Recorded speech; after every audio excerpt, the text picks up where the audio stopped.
Lewis here with the Remnant Radio. Thank you so much for tuning in to this episode. We're talking about the post-trib pre-wrath view of Dr. Alan Kurschner. We have him on the other line here on Skype. It's going to be an exciting episode, but before we do that, we've got to catch you up on the witty banter with Michael. Michael? I'm always ready to catch people up on the witty banter. So I want to tell us about your experience this week. You preached out of the hardest book of the Bible, the hardest chapter in the hardest book of all the Bible. Revelation chapter 11 and the two witnesses. It was tough, man. But yeah, going through the book of Revelation now with my church, and so part of that is I've been reading everything that's eschatological in any way whatsoever. I mean, just about. I mean, I've read 1,000 books in the last year about this, and one of them was Dr. Kurschner's book, Antichrist Before the Day of the Lord. Really strongly recommend that you guys buy this book. You guys check it out. Really good. We have a great show in store with Dr. Kurschner, and it's just going to be really good. So we'll get to that in just a moment. But I want to update you guys on just what we have coming down the pike. We have tonight Dr. Crawford Loritz, and he is going to be talking about church government, church leadership, and eldership. And so going to be a really cool discussion that we're going to have tonight. So that's tonight at 8:30 Central Time. And then just some other shows that we have coming up in the next few weeks. Dr. Scott Harrell is going to be talking about the eternal subordination of the Son and that issue. Just kind of where we want to make sure that people are watching. They're like, he's not promoting eternal subordination of the Son, because I don't believe he holds that position. That being said, there are Orthodox guys who hold that position. So we're going to be just kind of putting that on the table. We'll look at some of the hard scriptures and kind of see where that goes. But it's going to be a great discussion. And then we have Justin Bass talking about the historical proofs of Jesus. So those are just a few shows that we have coming up. We have one coming up tomorrow at 4 p.m. So anyway, but for now, let's bring Dr. Kurschner into the conversation. Before I do that, I forgot to introduce everybody to Remnant. So if you're out there, you're watching, it's your first time watching, as you can tell by all the shows that are coming down the pipe, we're a theology broadcast, and we interview pastors and teachers from all over the world, not from a specific group or denomination. We're really just kind of reaching out to people who are within Christian orthodoxy. They could be Baptist, Methodist, Presbyterian, Lutherans, and we're listening to them talk about the scriptures as they have studied the scriptures to show themselves approved. We're listening to the experts. We're just kind of trying to suspend our presuppositions so that we can challenge ourselves with new thoughts. So that's what we're all about. If that's something you might be interested in, learning about theology from different groups of Christians, this would be the channel for you. Go ahead and hit that subscribe button and like this video, because it's promised to be good. Dr. Kurschner, tell us a little about yourself and your ministry before we dive into the subject. Sure. I'm with Eschatology Ministries, and we're dedicated to sharing the truth of God's word and the second coming of Christ. And you can find it at alankurschner.com. And we have several resources that explicate pre-wrath eschatology. And so it's a growing eschatology. In fact, I would argue that it's within premillennialism, it's the fastest growing view out there in at least the last 10 to 15 years. Huh. Wow. So why don't you just give us like a brief overview of what the pre-wrath position is, and maybe as part of that, you could differentiate between post-trib rapture, pre-trib rapture. What's different, and unique about the pre-wrath rapture? Sure. So the pre-wrath eschatology, in some, believes that God has ordained the last generation of the church to experience its worst persecution ever under the hands of the Antichrist. The Antichrist Great Tribulation. And I qualify Great Tribulation by the Antichrist Great Tribulation because one of the fundamental beliefs of pre-wrath eschatology is that the Great Tribulation and the Day of the Lord's Wrath, these are two different events. They're not the same event. So we understand that the Great Tribulation begins at the midpoint, at the abomination of desolation, this future 7-year period. At the midpoint, the Antichrist is revealed for who he is, desolates the temple, and is revealed, and that's when Jesus says the Great Tribulation begins. And we don't know the day or the hour, but Jesus says those days will be cut short with the rapture, the resurrection, the beginning of the parousia.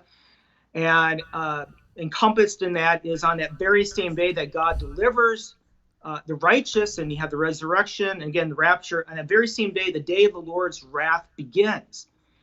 And so, so the Great Tribulation should not be confused with the day of the Lord's wrath.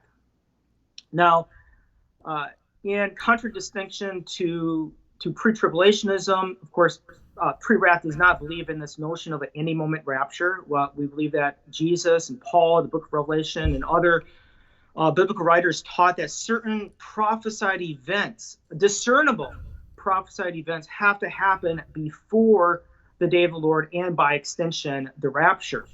And so we believe that we're not going to be raptured out of here before, in beds of ease, before this last great persecution under the hands of Antichrist. But we are exempted. We're promised, Paul says in 1 Thessalonians chapter 5, verse 9, that the rapture will happen before the day of the Lord's wrath. And so we will experience under persecution under the hands of the Antichrist, but we will be raptured before God's wrath. In contradistinction to post-tribulationists, well, let me back up again, back to pre-tribulationists. I think pre-tribulationists make a fundamental. This is actually one of the two fundamental presuppositions that they have, and that is the rapture and the second coming. That is the parousia. Is that they disconnect these two events, the rapture from the second coming. The rapture is not the second coming. It is part and parcel of the second coming of Christ. And so while pre-tribs disconnected the rapture from the second coming, not just disconnected, but they disconnected by 7 years, I think post-tribulationists make the opposite error, and typically they conflate the rapture and the second coming into one event. But pre-wrath eschatology emphasizes that the rapture is one of the first major events to occur within this larger complex whole of the second coming of Christ. And I always like to liken it to the first coming of Christ, the first parousia, where Jesus, that lasted about 35 years roughly, Christ's first coming, where when we think of Christ's first coming, we don't think of exclusively his birth. No, there's more to his first coming of Christ. So, of course, his upbringing, his discipling his disciples, his death, burial, resurrection, ascension, all of that is encompassed. It's a complex whole in his first coming of Christ. And so, likewise, the second coming is going to be the same, I believe, in that when Jesus returns in the clouds, and in fact, Paul says explicitly in 1 Thessalonians chapter 4, verse 15, he says explicitly that the parousia, the second coming, begins not on the earth. He actually says it begins when Christ arrives on the clouds. And why is that? Because that's where he delivers the people of God. Of course, the resurrection happens first, and those who are alive will be caught up to with the Lord and have reunion with the Lord and the saints. And so subsequent to that, I mean, of course, that's not when the second coming of Christ does not conclude with that event. It actually begins that event. And then there will be the judgments, the trumpet judgments, the bowl judgments, the battle of Armageddon. Of course, you have the regathering of Israel, fulfilling God's promises to Israel, national ethnic Israel. All that is encompassed in his second coming of Christ. In fact, it's not even culminated at that point yet. In fact, I think it's going to be culminated during the millennium, the second coming of Christ. Christ is going to be, in fact, the term parousia it actually means presence. It means an arrival and a continuing presence. And that's going to be epitomized when Christ is actually physically on earth, ruling in the physical kingdom on this in the millennial kingdom. And so yeah, pre-wrath is a lot of people confuse pre-wrath with mid-trib. There's very, very few similarities. In fact, I would argue that mid-trib has more affinities with pre-trib, and whereas pre-wrath has more affinities with post-trib. Okay, so you said at the, and we'll have a moment where we'll have you kind of pull apart both the pre-trib position and the post-trib position. I'd like to start with the post-trib, if it's okay. You said that one of the distinguishing markers that's different between your perspective and the post-trib view is that the post-trib view believes that the second coming and the day of the Lord, the rapture, these are all kind of simultaneous events. Could you help me understand how the second coming and the rapture are not the same event, or maybe it was the second coming and the day of the Lord are not the same event? Sure. So, and maybe this will help a bit. Whereas, for example, pre-tribs, they believe the rapture in the book of Revelation is found in Revelation 4:1, or they view John going up to heaven as symbolic of the rapture. Where pre-wrath believes that it occurs actually with this great multitude in Revelation 7. Again, we can maybe unpack that, how the events leading up to that event in a bit here. But whereas I understand the post-trib view sees the rapture, second coming, resurrection, all kind of sort of collapsed into the events of Revelation 19 and perhaps the beginning of Revelation 20. But the reason why the second coming does not end with with the rapture and the resurrection is because when you look at, for example, Jesus' teaching in Matthew 24, especially Matthew 25, he actually brings in like the sheep goats judgment as well. This is all encompassed under the question of the concerning the second coming of Christ. So it's not the term I would use is it's not a punctiliar event where Jesus arrives on the clouds, or and within one day everything's wrapped up together. No, there's a complex whole. In fact, I would argue that when Jesus returns, he's going to be glorified, and these judgments are going to take time to unfold. And by the way, we know that the divine eschatological judgments are part of or encompassed under the parousia under the second coming, is because when Paul talks about in 1 Thessalonians chapter 4, he segues into Revelation or 1 Thessalonians chapter 5, talking about the day of the Lord's judgment. And so for the Apostle Paul and Peter, these are it's co-referential. The day of the Lord and the second coming, this is co-referential. They begin with the deliverance of the saints, and then the subsequent day of the Lord's wrath will be poured out. And this is a common motif or pattern that we see, even beginning back in the book of Genesis. Excellent. Yeah. Okay. So what would you say, like, if there was maybe one scripture or two scriptures that you would point to where it's like, this really makes it clear that the second coming of Jesus takes place over a period of time, and maybe it's a deeper dive into 1 Thessalonians 4-5 or something else, but where would you go to if you were trying to prove that to a skeptic? Well, first of all, I would go to the very meaning of the word. The meaning of the word is presence. And so when Paul draws that, of course, the Greek term was used in ancient Greek as well, and often spoke about to get back to its typical meaning in the secular Greek world, it was used of a king's visit. And the king's visit, his parousia was not encompassed the very day he arrived, but rather it was the whole event, his whole presence. So when Paul actually incorporates or utilizes this term, and he uses it for several of his churches, the Thessalonians, his original audience in Thessalonica, when they read this term parousia, they understood what this meant. It meant a regal visit, a presence. It wasn't some instantaneous or punctiliar one-day type of visit. It was a more of a complex whole where certain events would occur. Okay. So, well, maybe we can jump into. You mentioned Revelation chapter 7 as where you would see the rapture taking place. I know the pre-tribulational rapture, they would view it more like, I guess, Revelation 4:1.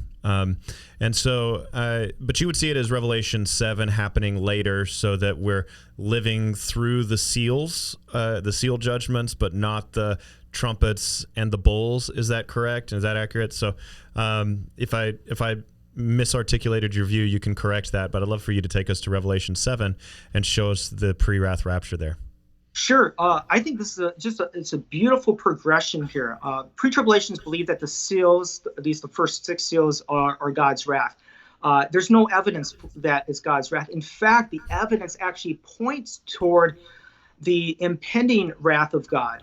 All you have to do is do a study comparing the trumpet judgments and the bowl judgments with the seals.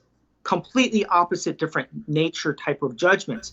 Whereas the trumpet bowl judgments, it's clearly this is divine wrath. Where the seal judgments, what's interesting is, the first few seals are, I believe that it's going to be tumultuous wars and famines, and of course God is sovereign over these events, but it is not God's wrath. In fact, I would argue it's more of a way in which God, in theological terms, there's something called a certificate of debenture. It's as if mankind is building up the cup of their own wrath.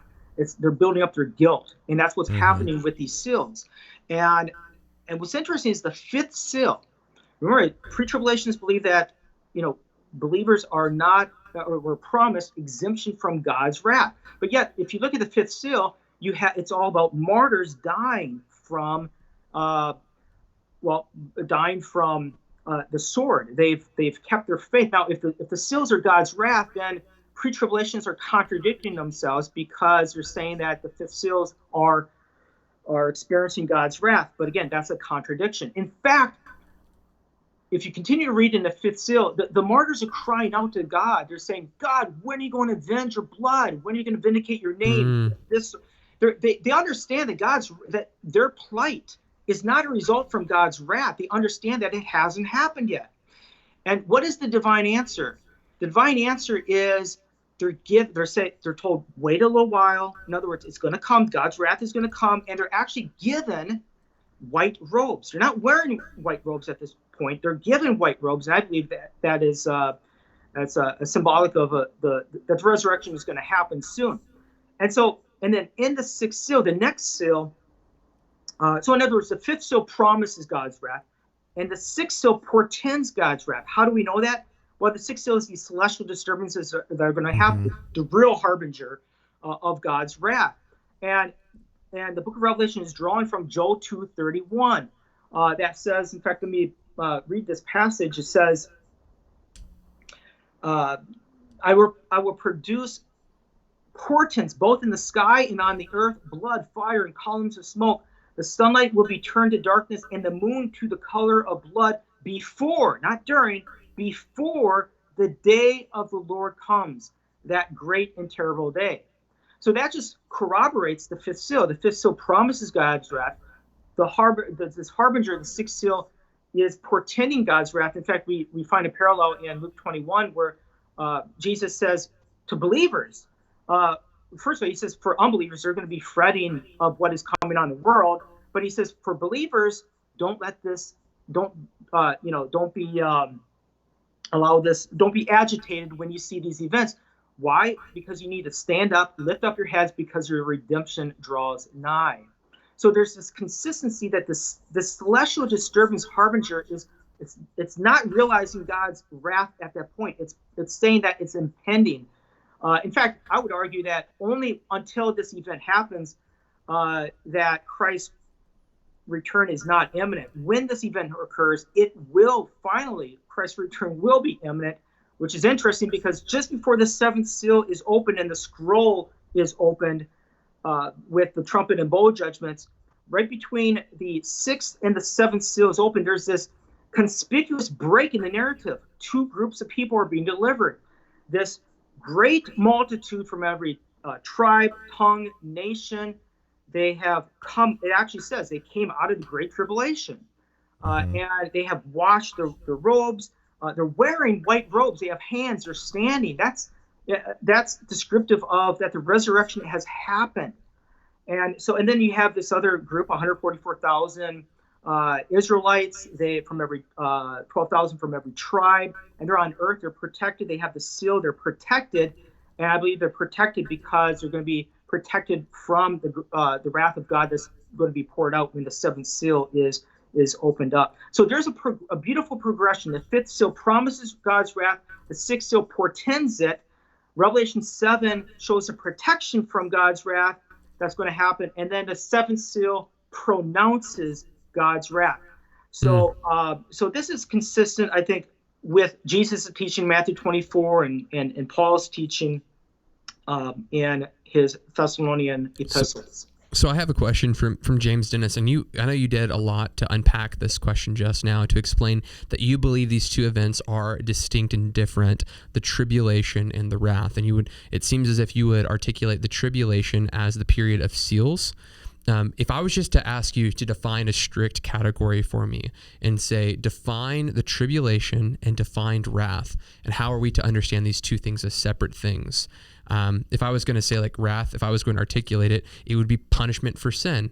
That is temporal, right? But we also see that it seems as if that punishment is also seen in the seals. So how would I distinguish those two things as separate for our audience who's trying to grasp the category there? So I would argue that the first three seals corresponds with, actually quite strikingly and sequentially as well, with the beginning of birth pains in Matthew 24, which is interesting because Jesus comments on that and says, don't fret, because when you see these things, know that the end hasn't happened. And then you have the fourth seal. The fourth seal speaks of the sword and death, and I argued this in my book, Antichrist Before the Day of the Lord. I think there's good evidence, good arguments that the fourth seal realizes it represents the Antichrist's great tribulation, whereas the fifth seal is actually a result of what happens in the great with the fourth seal. So in other words, the fourth seal is the cause of what you see with the fifth seal. The souls are, the martyr souls are under the altar and they're crying out for God's wrath. So I'm not sure if that answers your question, or you mentioned a theological perspective that's common when talking about the tribulation versus the wrath position, and I just wanted you to know if you could define that. So, what is the tribulation? What is the church experiencing through the tribulation, and what is the world experiencing as wrath? Like, can we define those two terms so that our audience has kind of like a clear categories to think in? Sure. I would see the term tribulation, or I like to maybe more look at the concept of tribulation, because I don't want to commit a word concept fallacy, because there's a lot of terms that describe a concept, right? And sure. So tribulation, when I think of the idea of theological tribulation for believers, at least eschatological tribulation, I think in terms of God testing his people. And I think this is why there's a recurring motif in the book of Revelation of constantly be an overcomer, be steadfast in your faith. Why is it? Why do they have to? Because they're experiencing tribulation, and in God's all-wise, all-sovereign purposes, he's allowing and ordaining his people to undergo this testing and persecution and the temptation to be slothful. As well. That's a big warning in Matthew 24. Whereas God's wrath is it's vindication, it's punishment for the guilt of humankind. So, So does that answer your question? Yeah, I think so. Yeah.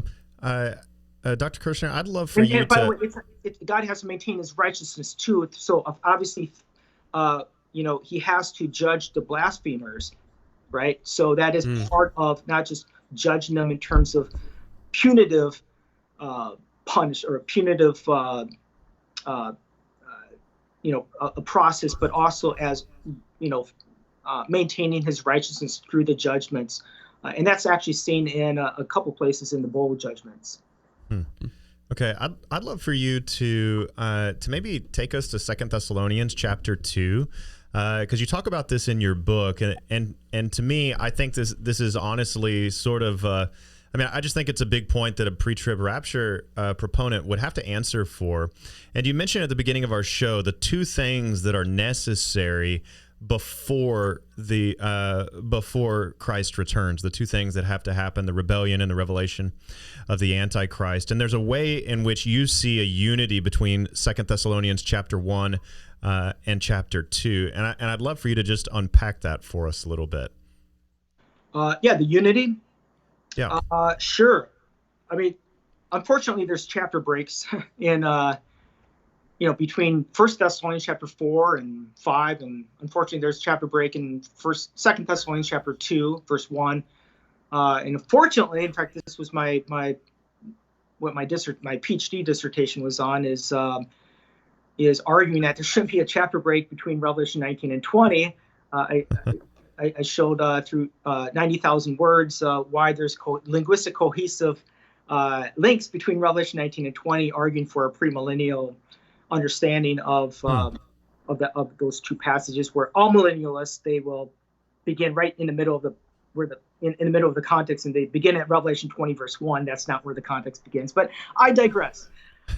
So getting back to 2 Thessalonians chapter 2, there shouldn't be a chapter break there, because in chapter 1, Paul is talking about the day of the Lord's wrath. In fact, he's talking about, he makes reference, by the way, to the rapture there. He talks about that the believers who are suffering, or they're suffering, they're going to be given relief, right, at the revelation of Christ. And so right there you have Paul talking about, and then what's going to happen. In fact, he says explicitly, on that same day, the fire wrath of God is going to begin.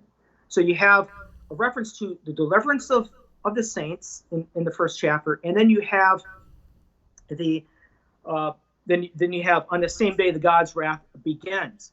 Now,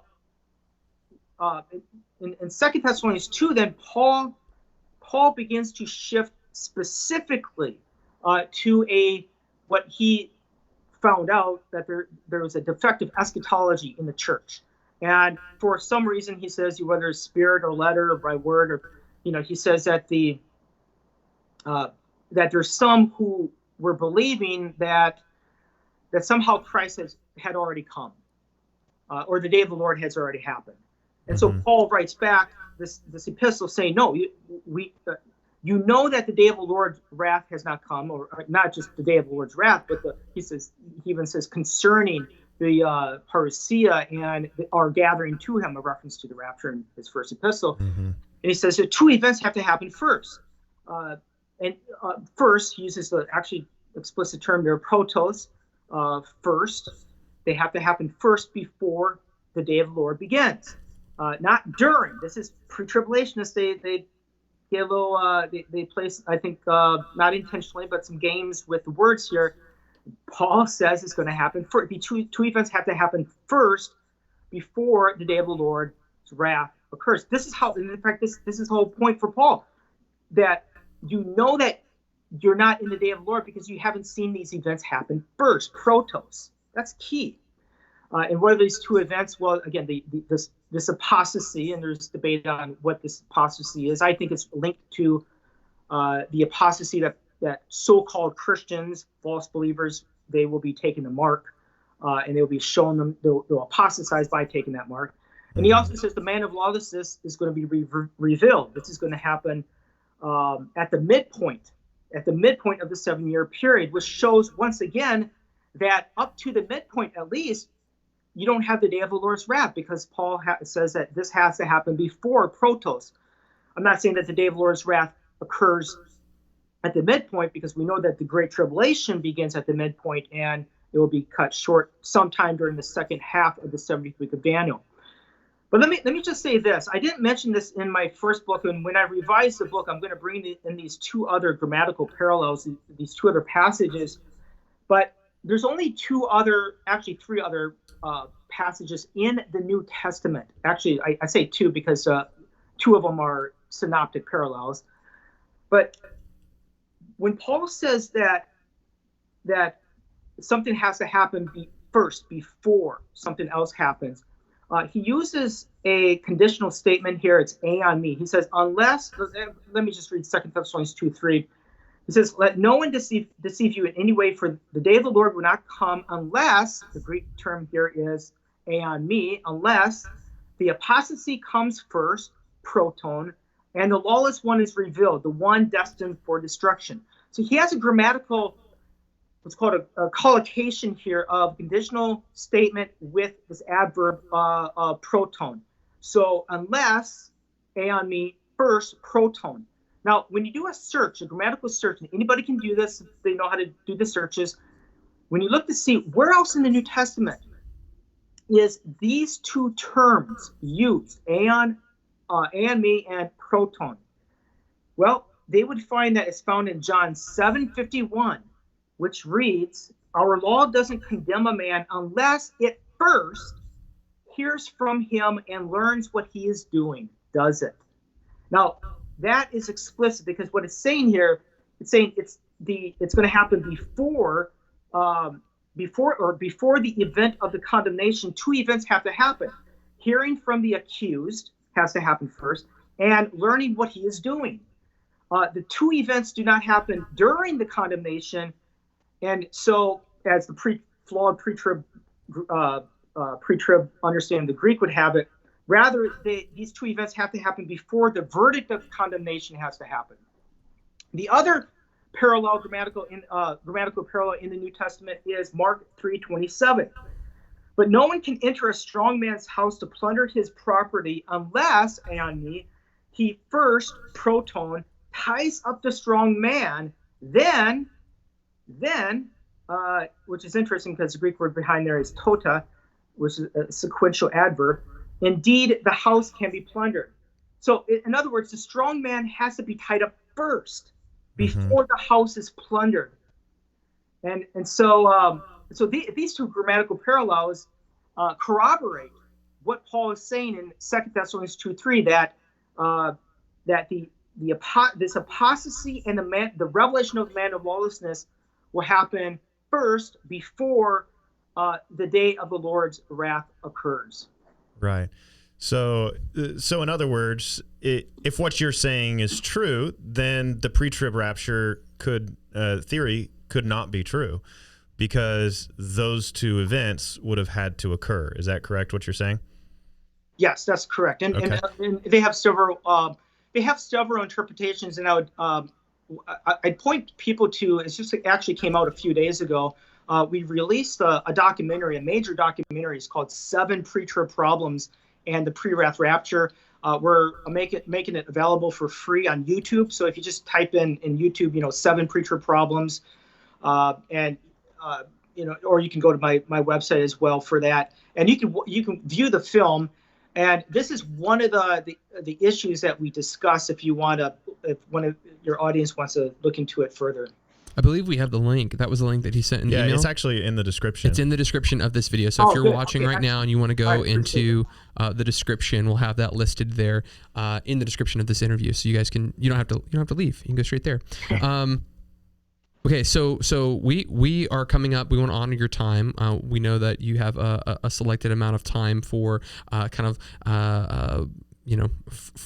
for this interview. I don't know why I'm getting tongue-tied right now. We can go another 15-20 minutes. We can do that. Okay, we got time? Okay, great. We can do that. Let's go. Awesome. Okay, cool. So one of my questions was, with a very common post-trib position, I know of someone who may have preached this recently, that Revelation chapter 7 might be a seal in which believers on the earth get, so they're protected from God's wrath like there were in Goshen. So there's like the Goshen principle that's popular amongst those who hold a post-tribulation view. Is it possible, and I think this kind of would be a position I'm asking you to disprove, that the seals in Revelation 7 are actually for believers on the earth who are going to go through the wrath, and the wrath will be poured out on the earth, but not on God's elect, those who have been marked. Are they saying that the great multitude, I believe that the 144,000 who are sealed will be on earth. They're protected from God's wrath, which I believe will be the trumpet and the bowl judgments. Maybe I don't understand. Okay. Yeah. So I think I think there are a few things. One is that for this particular understanding of who the sealed are, the Revelation chapter 7 does say it's the 144,000, 12,000 from each tribe. And I believe that your understanding is that these are 144,000 literal Jews. And so this post-tribulational perspective would be, hey, the 144,000 Jews, this is symbolic, and it's kind of basically like spiritual Jews. And so the way they would word this is they would say the reason that this is symbolic is it's a little bit like in Revelation chapter 5, where you see where John says, I heard a lion, and then I turned and I saw a lamb standing as though it was slain. And you get to Revelation 7, he says, I heard there were 144,000. And then he says, I turned and I saw a great multitude. And so they would point to this parallel and say, look, just like the lion is the lamb, the 144,000 are the great multitude. And so this perspective would say the 144,000, this is sort of like this Jewish army that in the last half of Revelation 7 it's like this army of martyrs, that they were persecuted, but they were also marked and sealed by God and protected from the plagues. So I wanted to make that distinction so you understood from this perspective, the 144,000 in this perspective speaks of all believers on the earth, not just 144,000 literal Jews, if that makes sense. No, it makes complete sense. Okay, I'm actually publishing a chapter on this very topic because I'm responding to Greg Bill. Greg Bill takes this view. In fact, I'm co-editing a major volume with 25 scholars. It's called The Future Restoration of Israel, a response to supersessionism. And my contribution to this chapter is arguing that the 144,000 it's not symbolic of the church. I'm responding namely to Greg Bill's interpretation in his commentary on the Book of Revelation. And the problem with this is and again, my reference point to this interpretation is Greg Bill, so I'm just using him, his understanding. He argues that the 144,000 sealed, they were sealed actually before the first seal is opened. Yeah, he sees seals, trumpets, bowls as all being between the advents. Right, so he recapitulates this, the 144,000 being sealed before the first seal. Now, he needs to do this because he understands that if this takes place, if the sealing takes place between the sixth and the seventh seal, along with the event of the great multitude, right, appearing in heaven, he understands that's incoherent because you can't have two events. Well, let me back up for a moment. The 144,000 for Greg Bill, he sees that they're experiencing suffering, okay, whereas the great multitude, they're experiencing vindication. So Greg Bill then argues that the 144,000 experiencing suffering, that event in Revelation 7, that sealing actually represents not a chronology, it's not occurring at that time, it's not occurring after the sixth seal, rather he recapitulates it before the first seal. The problem with this, and this is my main argument, I could have gone in different trajectories for my chapter, but the main argument, and this is an argument that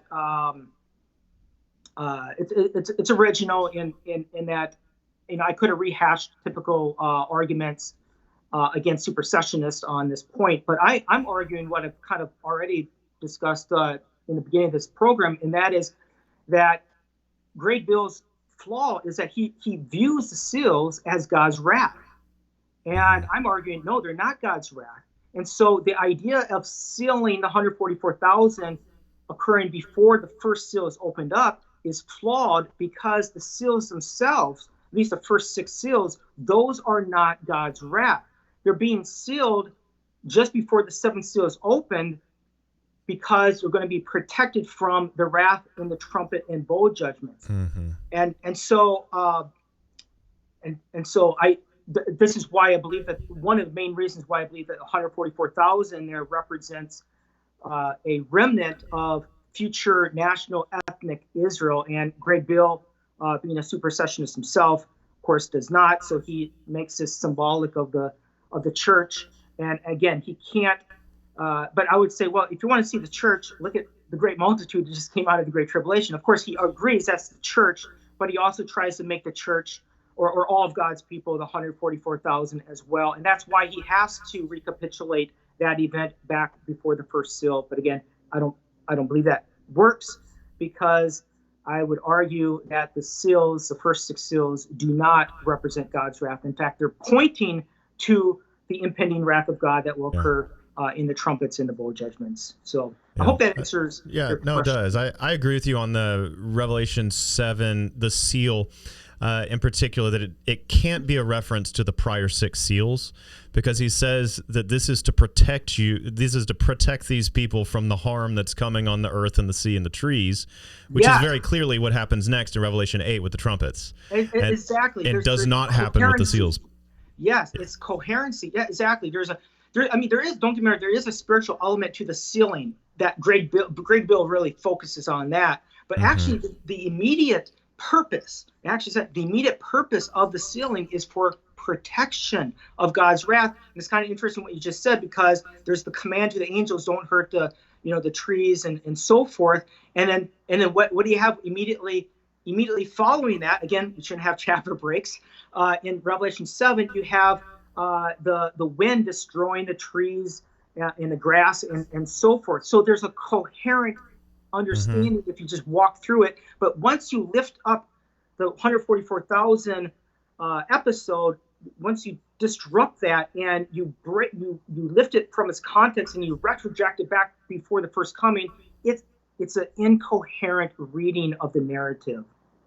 So with the I've got the timeline of a lot of the pre-trib, the post-trib, the mid-trib, those kinds of things. What's the timeline for this? I know common numbers that are used for the post-trib guys is that tribulation starts, boom, it's going to be 7 years. You've got your pre-trib guys, you're like, we're going to be gone for 7 years, and then the end comes. And then you have your mid-trib guys who, it makes sense, 3.5, it's middle. What's the timeline for a pre-trib post-wrath position, or a post-trib pre-wrath position? I think I got it backwards. Sure.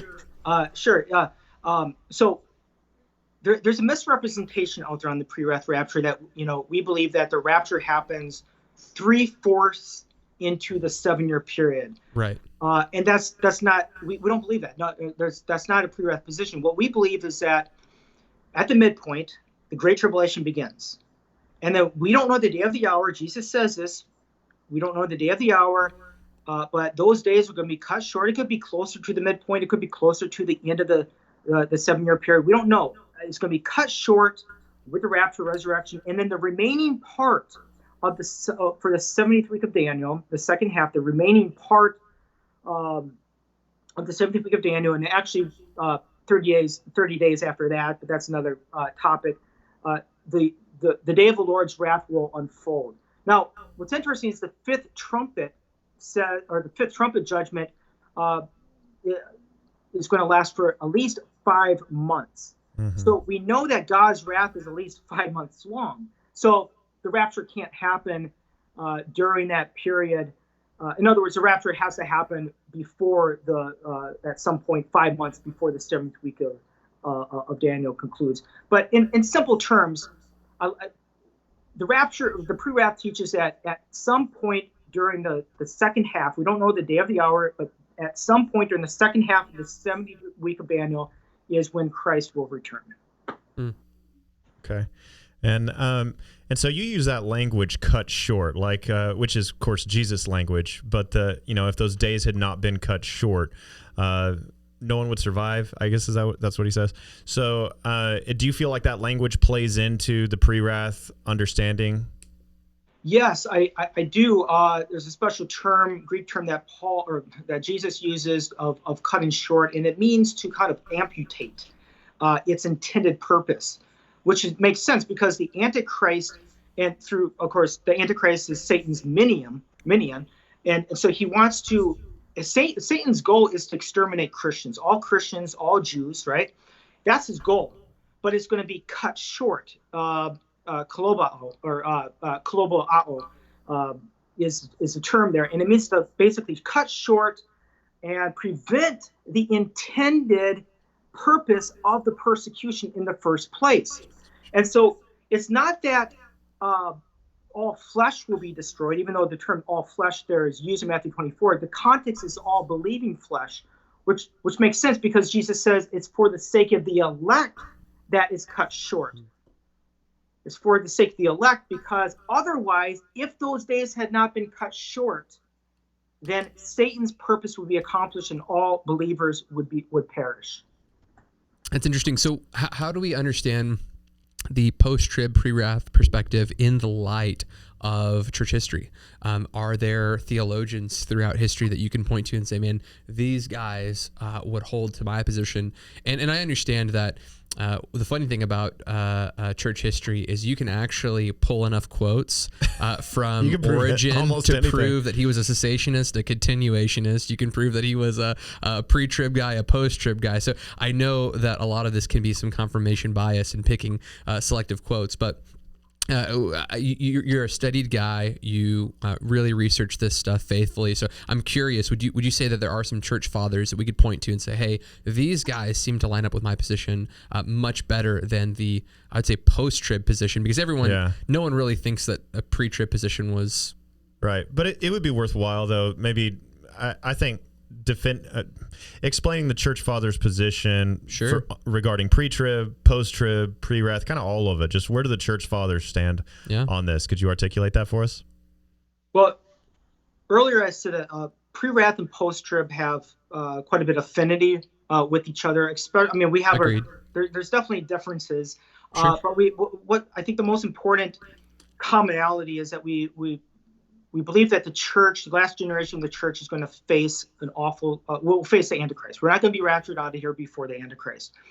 And I've made this statement before, and it's never been, I don't think it's been refuted. And that is, up to, at least up to the, say till 1830 or 1800. But what I'd like to say is up to at least 250. AD. Every church father, and here's a qualification, every early church father who actually taught on the relationship between the church and the Antichrist, they believed that the church would face the Antichrist. That's right. Mm-hmm. There's no early church father that believed that they're going to be raptured before the Antichrist. Beginning with the Didache, and in my book I have an appendix on the early church, showing all their. It was a really good appendix. Yeah, so in all their statements, and I tried not to, I tried to give a fuller context too, of 7 or 8 early church fathers who explicitly stated that the church would face the Antichrist. And what's interesting, the very first one, the Didache, right? The Didache is the first a Christian document outside of the New Testament, and in chapter 16 of the Didache, it actually. It shows that the church actually uses the term church too. The church would face the Antichrist, and in its teaching, it's actually drawing from Matthew 24, which is fascinating because pre-tribulationists, most of them, will argue that Matthew 24 and the reference of Jesus coming on the clouds has nothing to. In fact, all tribulationists believe that has nothing to do with the rapture in Matthew 24, verse 29 and 30 and 31. They would say it's referring to Armageddon, but I would say that the Didache is actually drawing from the Olivet Discourse passage, showing that the church would face the Antichrist. And that's never been refuted. Now, every early church father did not talk about this topic, but I'm talking about those who actually discussed it did. So, and it was only up to the early 19th century with John Darby and others that began to pioneer this new understanding of separating the rapture from the second coming, and this hyper sort of notion of distinguishing that God doesn't work with Israel and the church at the same time. And then you have the notion of the heavenly people God, the earthly people God, and of course different pre-tribulational interpreters developed out of that sort of theology. Okay. Well, Dr. Kurschner, I know that in your book you have several graphics where you put like a timeline in there, and I think it'd be helpful for us. We're starting to come to a close. I'd like to maybe ask you this, and then maybe we'll do some closing thoughts from each of us to kind of summarize everything. But I'd love just like a high-level view of one of those timelines. So, for instance, at one point, is there tribulation and the day of the Lord and rapture and kind of culmination of the second coming? Kind of how does that all fit together? All right. So I believe that the future 7-year period, the 70th week of Daniel, is there's going to be a certain treaty signed, or covenant, I should say, more of a covenant 7-year period. That's going to be, actually, it's not. It doesn't mean it's going to be this new 7-year covenant. It could be, the Hebrew term would suggest a confirmation or a strengthening, and then you're going to have eventually a reconstitution of temple sacrifices. But the Antichrist is, the first 3.5 years, he's in this unrevealed state. I think he still has competition. There's going to be regional conflicts, and he is shoring up his power base during the first 3.5 years, which also makes sense because the first 3 seals is about wars and famines and so forth. But it's going to be at the midpoint. The midpoint, he is unrevealed.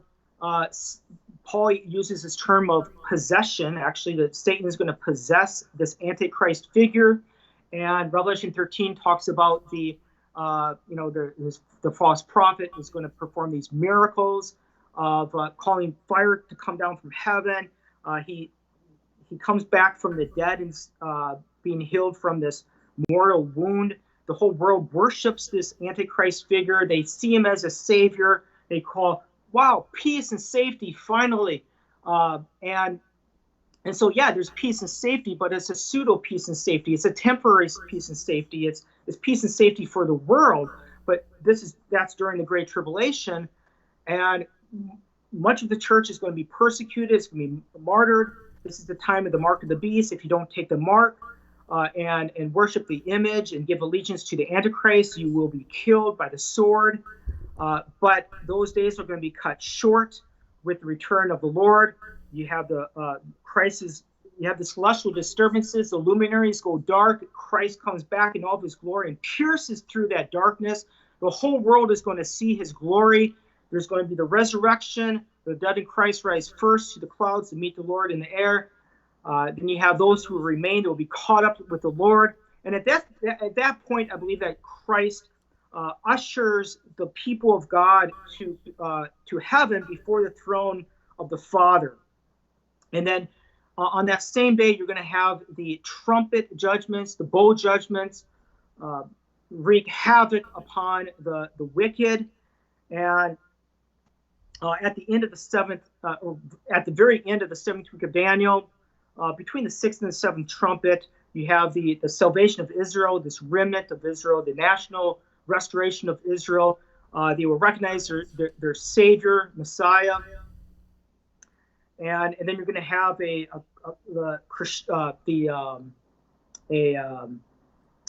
crescendo of God's wrath with the bowl judgments, which will be culminated with the Battle of Armageddon.